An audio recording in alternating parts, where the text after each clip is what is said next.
Second పార్ట్‌లో Prabhas character length ఎక్కువగా ఉంటుందని, ఇది ప్రధానంగా కర్ణ మరియు అశ్వత్థామ పాత్రల చుట్టూ తిరుగుతుందని తెలిపాడు. ఇక షూటింగ్ ఎప్పుడు స్టార్ట్ అవుతుందనే విషయం గురించి కూడా స్పందిస్తూ, ఈ ఏడాది చివర్లో డిసెంబర్ నెలలో మొదలవుతుందని హింట్ ఇచ్చాడు. దీంతో ప్రభాస్ ఫ్యాన్స్ ఫుల్ హ్యాపీ అవుతున్నారు. కల్కి సినిమాను కేవలం ఒక్క సినిమాగా మాత్రమే కాదు, దాన్ని ఓ సినిమాటిక్ యూనివర్స్‌గా తీసుకొస్తున్నాడు నాగి. ఇందులో మొదటి భాగమే కల్కి. ఇంకా ఇందులో చాలా భాగాలు ఉన్నాయని ఇప్పటికే నాగశ్విన్ తెలిపాడు. ముందు అనుకున్న ప్లాన్ అయితే కల్కి 2ను 2025 డిసెంబర్లో మొదలుపెట్టి 2026 డిసెంబర్ నాటికి విడుదల చేయాలని.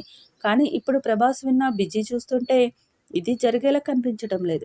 ఇదే విషయాన్ని చెప్పాడు నాగశ్విన్. డిసెంబర్ నుంచి షూట్ మొదలు పెట్టడానికి ప్రయత్నిస్తాం, కానీ అది అవ్వొచ్చని మాత్రం ఖచ్చితంగా చెప్పలేమన్నాడు. ప్రస్తుతం ప్రభాస్ రాజాసాబ్ సినిమాతో పాటు ఫౌజీ, స్పిరిట్ సినిమాలకు కమిట్ అయ్యాడు. ఇవన్నీ పూర్తయిన తర్వాతే కల్కి 2 సెట్స్ పైకి వస్తుంది. ఆ తర్వాత సలార్ 2 కూడా సిద్ధంగా ఉంది.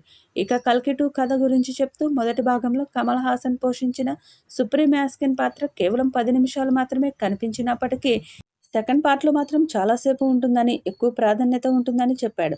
అంతేకాదు ప్రభాస్, అమితాబ్ బచ్చన్ మధ్య యాక్షన్ సన్నివేశాలు మరింత ఉత్కంఠభరితంగా ఉండబోతున్నాయి.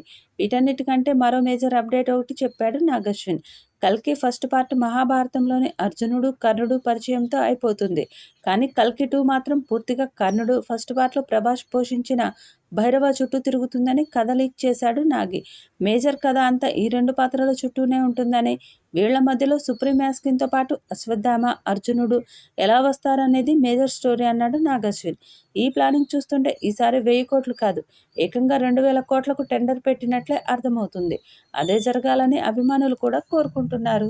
ఈ వీడియోపై మీ అభిప్రాయాన్ని కామెంట్ బాక్స్లో తెలియజేయండి. ఈ వీడియో మీకు నచ్చితే లైక్ చేయండి, షేర్ చేయండి, కామెంట్ చేయండి. మరిన్ని అప్డేట్స్ కోసం మన ఛానల్ని సబ్స్క్రైబ్ చేసుకోండి. అలాగే పక్కనే ఉన్న గంట సింబల్ని గట్టిగా కొట్టండి.